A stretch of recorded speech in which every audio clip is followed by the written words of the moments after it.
തെരഞ്ഞെടുപ്പ് ഒരു കുട്ടിക്കളിയല്ല എന്നുള്ളതായിരുന്നു. എതിരാളികളെ കുട്ടിയായി ചിത്രീകരിച്ച് പുച്ഛിച്ചും പരിഹസിച്ചും ധാർഷ്ട്യം കാട്ടുന്ന CPM പതിവ് ശൈലി തന്നെയാണ് സർ പേരാമ്പ്രയിലും കണ്ടത്. ഈ പ്രയോഗം അവിടെയും നിന്നില്ല. കൗമിലെ കുട്ടി എന്ന വർഗീയ അനൗൺസ്മെന്റുമായി അവർ വീണ്ടും ഇറങ്ങി. ഒരു കാര്യം പറയാതെ നിവൃത്തിയില്ല സർ. നിതിൻ ഗഡ്കരി പെട്രോളിൽ എത്തനോൾ എങ്ങനെയാണോ കലർത്തുന്നത് അതുപോലെയാണ് ഇന്ന് CPM കമ്മ്യൂണിസത്തിൽ വർഗീയത പകർത്തുന്നത്. എല്ലാ കോട്ടക്കൊത്തളങ്ങളും പുരാവസ്തുകാവും, എല്ലാ പീരങ്കികളും നിശബ്ദമായി തുരുമ്പിക്കും, എല്ലാ സുൽത്താൻമാരും വെളിച്ചം കടക്കാത്ത ഗുഹയിലൂടെ ഒളിച്ചോടും. ഉറക്കച്ചടവില്ലാത്ത എൻ്റെ കുട്ടികൾ ഇവയെല്ലാം കൗതുകപൂർവ്വം നോക്കിക്കാണും. കവി കടമ്മനിട്ടയുടെ വരികളാണ് സർ. സർ, ഏതു തരംഗം വന്നാലും ഇടതുപക്ഷം തോൽക്കാത്ത 55-ലധികം നിയമസഭാ മണ്ഡലങ്ങൾ 2008-ലെ ഡീലിമിറ്റേഷനു ശേഷം ഉണ്ടായി എന്ന വീരവാദം ഇടതുപക്ഷത്തു നിന്നും കഴിഞ്ഞ തെരഞ്ഞെടുപ്പ് കാലത്ത് നാം കേട്ടിരുന്നു. LDFന് ഭരണം ലഭിക്കാൻ 55 കോട്ടകളോടൊപ്പം കേവലം 16 സീറ്റുകൾ മാത്രം ജയിച്ചാൽ മതി എന്നായിരുന്നു അവരുടെ അഭിപ്രായം. എന്നാൽ ഇന്ന് LDFന്റെ എല്ലാ കോട്ടകൊത്തളങ്ങളും പുരാവസ്തു ആയിരിക്കുകയാണ് സർ. കോട്ടകൾ നെടുകെ പിളർന്നു. അതിനുള്ളിലേക്ക് വികസനത്തിന്റെ വായുവും വെളിച്ചവും എത്തി. തകർന്ന് തരിപ്പണമായ അത്തരമൊരു കോട്ടയിൽ നിന്നാണ് സർ ഞാൻ ഈ നിയമസഭയിലെത്തിയത്. സർ, 49 വർഷത്തിന് ശേഷമാണ് പേരാമ്പ്രയിൽ ഒരു UDFന്റെ MLA ഉണ്ടാവുന്നത്. മാത്രമല്ല, ഇന്ത്യൻ യൂണിയൻ മുസ്ലിം ലീഗിന്റെയും പേരാമ്പ്രയുടെയും ചരിത്രത്തിലെ ആദ്യത്തെ വനിതാ MLA ആവാനുള്ള ഭാഗ്യവും എനിക്ക് ലഭിച്ചു. ഞാൻ എൻ്റെ സ്വന്തം പേരാമ്പ്രക്കാരോടും എൻ്റെ സമുന്നതരായിട്ടുള്ള നേതാക്കൾ, ബഹുമാന്യനായിട്ടുള്ള പാണക്കാട് സെയ്ദ് സാദിഖ് അലി ശിഹാബ് തങ്ങൾ, ബഹുമാന്യനായിട്ടുള്ള കുഞ്ഞാലിക്കുട്ടി സാഹിബ്, പ്രിയപ്പെട്ട മുനീർ സാഹിബ് ഉൾപ്പെടെയുള്ള നേതാക്കളോടും എൻ്റെ നന്ദിയും കടപ്പാടും അറിയിക്കുകയാണ്. പേരാമ്പ്ര നിയോജക മണ്ഡലത്തിലേക്ക് UDF നേതാക്കൾ സ്ഥാനാർത്ഥിയായി എന്നെ പറഞ്ഞയച്ചപ്പോൾ ഇടതുപക്ഷത്തിന്റെ സമുന്നതരായിട്ടുള്ള നേതാക്കൾ പറഞ്ഞത് തെരഞ്ഞെടുപ്പ് ഒരു കുട്ടിക്കളിയല്ല എന്നുള്ളതായിരുന്നു. എതിരാളികളെ കുട്ടിയായി ചിത്രീകരിച്ച് പുച്ഛിച്ചും പരിഹസിച്ചും ധാർഷ്ട്യം കാട്ടുന്ന CPM പതിവ് ശൈലി തന്നെയാണ് സർ പേരാമ്പ്രയിലും കണ്ടത്. ഈ പ്രയോഗം അവിടെയും നിന്നില്ല. കൗമിലെ കുട്ടി എന്ന വർഗീയ അനൗൺസ്മെന്റുമായി അവർ വീണ്ടും ഇറങ്ങി. ഒരു കാര്യം പറയാതെ നിവൃത്തിയില്ല സർ. നിതിൻ ഗഡ്കരി പെട്രോളിൽ എത്തനോൾ എങ്ങനെയാണോ കലർത്തുന്നത് അതുപോലെയാണ് ഇന്ന് CPM കമ്മ്യൂണിസത്തിൽ വർഗീയത പകർത്തുന്നത്. ഉത്തരേന്ത്യയിൽ BJP എടുക്കുന്ന അപകടകരമായിട്ടുള്ള വർഗീയ പ്രചരണം അവർ കാഫിർ സ്ക്രീൻഷോട്ടിലൂടെ വടകരയിലും കൗമിലെ കുട്ടി എന്ന അനൗൺസ്മെന്റിലൂടെ പേരാമ്പ്രയിലും പുറത്തെടുത്തു. നിനക്കൊന്നും അറിയില്ല, നീ കുട്ടിയാണ് എന്നുള്ള ഒരു സിനിമ, നാട്ടുരാജാവ് സിനിമയിലെ മോഹൻലാലിന്റെ കഥാപാത്രമുണ്ട്. ആ കഥാപാത്രത്തിന് തുല്യമായി ഫ്യൂഡൽ മാടമ്പികളോട് വിട്ടുവീഴ്ചയില്ലാത്ത നിലപാട് സ്വീകരിക്കാൻ ഇടതുപക്ഷ രാഷ്ട്രീയത്തിൽ വ്യക്തതയുള്ളവരാണ് സർ എൻ്റെ പേരാമ്പ്രയിലുള്ള ഇടതുപക്ഷക്കാർ എന്നുള്ളത് കൂടി ഞാൻ അറിയിക്കുകയാണ്. വർഗീയപരമായി ആക്ഷേപിക്കാൻ തുടങ്ങിയപ്പോൾ എന്നെ ചേർത്ത് പിടിച്ച ഒരുപാട് ആളുകളുണ്ട്. അവിടുത്തെ അമ്മമാരുണ്ട്, സഹോദരങ്ങളുണ്ട്. ഇനിയും ഗതാഗത സൗകര്യം പോലും എത്തിയിട്ടില്ലാത്ത വീടുകളിൽ താമസിക്കുന്ന ഒരുപാട് കുടുംബങ്ങളുണ്ട്. വർഗീയത തള്ളിക്കളഞ്ഞ പേരാമ്പ്രയിലെ നല്ലവരായിട്ടുള്ള കമ്മ്യൂണിസ്റ്റുകാരുണ്ട്. അവരുടെ എല്ലാം പ്രതിനിധിയാവാൻ എനിക്ക് ഈ സർക്കാരിനോടൊപ്പം നിൽക്കണം എന്നുള്ളതാണ് ഞാൻ ആഗ്രഹിക്കുകയും പ്രാർത്ഥിക്കുകയും ചെയ്യുന്നത്. സർ, ഞങ്ങളെ സംബന്ധിച്ചിടത്തോളം ഈ ബജറ്റ് ഒരു വൈകാരികമായിട്ടുള്ള ഡോക്യുമെൻ്റാണ്. 1987 പേരാമ്പ്രയിൽ UDFന്റെ നേതൃത്വത്തിൽ ഒരു പിക്കറ്റിംഗ് നടന്നതിൻ്റെ ഒരു വാർത്തയാണിത്. ഇത് മലയാള മനോരമ പത്രത്തിൽ പ്രസിദ്ധീകരിച്ചതാണ്. അതേപോലെ 2000 മെയ് 21 മുസ്ലിം യൂത്ത് ലീഗിന്റെ നേതൃത്വത്തിൽ നടന്നിട്ടുള്ള ഒരു ഹൈവേ മാർച്ചാണിത്. ഇതിലും ആവശ്യം പറയുന്നത് ഞങ്ങൾക്ക് ഒരു താലൂക്ക് വേണം എന്നുള്ളതാണ്. അന്ന് ആ പിക്കറ്റിൽ പങ്കെടുത്ത് സംസാരിച്ചിരുന്ന ഒരുപാട് മനുഷ്യർ ഇന്ന് ജീവിച്ചിരിക്കുന്നില്ല. അതിൽ പ്രധാനപ്പെട്ട ഒരു വ്യക്തി എൻ്റെ തെരഞ്ഞെടുപ്പിനെ നയിച്ചിട്ടുള്ള ശ്രീ ബാലനാരായണൻ. അവര് ഈ കഴിഞ്ഞ ദിവസം തെരഞ്ഞെടുപ്പ് വിജയം അറിഞ്ഞതിന് ശേഷം മരണപ്പെട്ടു. അവർക്കെല്ലാം ഈ ബജറ്റിൽ ബഹുമാനപ്പെട്ട സർക്കാർ ഞങ്ങൾക്ക് നൽകിയിട്ടുള്ള ബജറ്റിന്റെ ആദ്യത്തെ ചുവടുവെപ്പ് സമർപ്പിക്കാൻ ഞാൻ ആഗ്രഹിക്കുകയാണ്.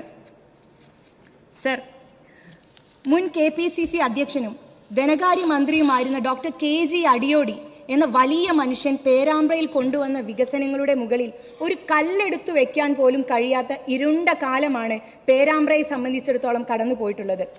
വിദ്യാഭ്യാസ മേഖല തകർന്നു കിടക്കുകയാണ്. അടിയോടി സാറിന്റെ കാലത്ത് കൊണ്ടുവന്ന ഒരു ഉന്നത വിദ്യാഭ്യാസ സ്ഥാപനമല്ലാതെ മറ്റൊന്നും ഞങ്ങളുടെ നാട്ടിലേക്ക് ഒരു വിദ്യാഭ്യാസ സ്ഥാപനമായി ഗവൺമെന്റ് സ്ഥാപനമായിട്ട് വന്നിട്ടില്ല. ടൂറിസം മേഖലയ്ക്ക് വലിയ സാധ്യതയുള്ള പ്രദേശമാണ് പേരാമ്പ്ര. മുൻ ടൂറിസം മന്ത്രി ഞങ്ങളുടെ ജില്ലക്കാരനായിട്ടും LDF കൺവീനറുടെ മണ്ഡലത്തിലെ ഈ പിന്നോക്കാവസ്ഥ പരിഹരിക്കാൻ അദ്ദേഹത്തിന് യാതൊരു നടപടിയും എടുക്കാൻ സാധിച്ചിട്ടില്ല എന്നുള്ള അക്ഷന്തവ്യമായ കുറ്റം പേരാമ്പ്രക്കാരുടെ മനസ്സിൽ നീറിപ്പുകയുന്നുണ്ട് സർ. ഈ ബഡ്ജറ്റിലെ മറ്റൊരു ശ്രദ്ധേയമായ പ്രഖ്യാപനം നമ്മുടെ സ്കൂളുകളെ വിദ്യാർത്ഥിനി സൗഹൃദമാക്കുമെന്നുള്ളതാണ്. ആർത്തവ അവധി നമ്മുടെ സമൂഹം ആഴത്തിൽ ചർച്ച ചെയ്ത് കഴിഞ്ഞു.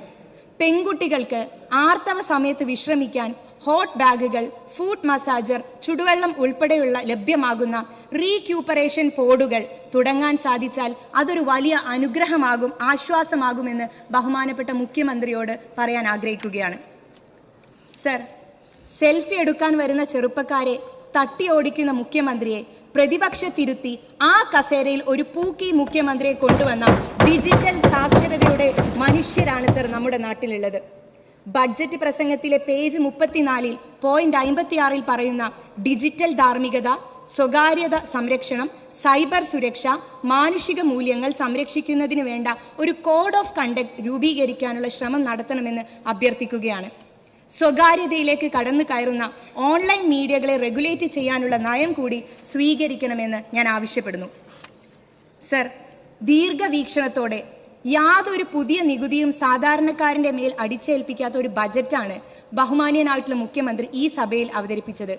കേരളത്തിന്റെ തീരദേശത്തെയും സമുദ്രത്തെയും ഉപയോഗപ്പെടുത്തി കൃത്യമായ ആസൂത്രണത്തോടെ മുന്നോട്ട് വയ്ക്കാൻ വിവിധ പദ്ധതികളിലൂടെ ഈ ബഡ്ജറ്റിന് സാധിച്ചിട്ടുണ്ട്. സർവ്വ മേഖലയിലും ഭരണമാറ്റത്തിന്റെ ഉണർവ് പ്രകടമാണ്. ഓപ്പറേഷൻ തൂഫാൻ അതിനൊരു ഉദാഹരണമാണ്. ഇതിനോടകം ആളുകൾ ചോദിക്കുകയാണ്, എവിടെയാണ് നമ്മളുടെ കഴിഞ്ഞ 10 വർഷമായിട്ട് നമ്മളുടെ ആഭ്യന്തരമന്ത്രി എവിടെയായിരുന്നു എന്ന്, അദ്ദേഹം എന്ത് ചെയ്യുകയായിരുന്നു എന്ന് സോഷ്യൽ മീഡിയയിലെ കഴിഞ്ഞ 10 വർഷത്തെക്കുറിച്ച് ആളുകൾ ചോദിച്ചു കൊണ്ടിരിക്കുകയാണ്. സർ, വ്യവസായത്തിനാവശ്യമായ ഭൂമി ഒരുപാടുള്ള സ്ഥലമാണ് പേരാമ്പ്ര. കോഴിക്കോട് ജില്ലയിലെ ഒരു ഇൻഡസ്ട്രിയൽ കോറിഡോറായി കുറ്റ്യാടിക്കും ബാലശ്ശേരിക്കും ഇടയിലുള്ള സ്ഥലത്തെ നമുക്ക് ഉയർത്തിക്കൊണ്ടുവരേണ്ടതുണ്ട്. അതുവഴി ഒരുപാട് വ്യവസായശാലകളും തൊഴിലവസരങ്ങളും ആ മണ്ഡലത്തിന് ലഭിക്കും. ഇതിന് സംസ്ഥാന സർക്കാരിന്റെ ഭാഗത്തു നിന്നുണ്ടാകേണ്ട നടപടി തീർത്തും ലളിതമാണ്. ഇപ്പോൾ കോഴിക്കോട് നിന്നും കുറ്റ്യാടിയിലേക്കുള്ള റോഡ് ഒരുപാട് വളവുകളും കയറ്റിറക്കങ്ങളും ആവശ്യത്തിന് വീതിയുമില്ലാത്തതുമാണ്. കുറ്റ്യാടിയെയും കോഴിക്കോടിനെയും ദേശീയപാതയെയും ബന്ധിപ്പിച്ച് ഒരു 4 വരി പാത വന്നാൽ ചരക്ക് നീക്കം സുഗമമാകും. അതുവഴി ആ മേഖലയിലെ വ്യവസായങ്ങൾക്ക് പുത്തൻ ഉണർവേകാൻ സാധിക്കും. ഓരോ പേരാമ്പ്രക്കാരുടെയും സ്വപ്നമായിട്ടുള്ള പൂഴിത്തോട് പടിഞ്ഞാറത്തറ റോഡ് കൂടി യാഥാർത്ഥ്യമാക്കുന്നതോടെ പേരാമ്പ്ര മണ്ഡലത്തിന്റെ റോഡ് കണക്ടിവിറ്റി വയനാട് ജില്ലയിലേക്കും തുടർന്ന് കർണാടകയിലേക്കും വരുമ്പം ദേശീയ വ്യവസായ ഭൂപടത്തിൽ നമുക്ക് പേരാമ്പ്ര അടയാളപ്പെടുത്താൻ പറ്റും. സർ, നേരത്തെ എനിക്ക് മുമ്പേ സംസാരിച്ച മുൻ അംഗം നിപ്പയെ കുറിച്ച് സൂചിപ്പിക്കുകയുണ്ടായി. സർ, കഴിഞ്ഞ ദിവസം നിപ്പയെ സംബന്ധിച്ച് ഈ സഭയിൽ ചർച്ച നടക്കുകയും ബഹുമാനപ്പെട്ട ആരോഗ്യമന്ത്രി അവയ്ക്ക് മറുപടി പറയുകയും ചെയ്തതാണല്ലോ.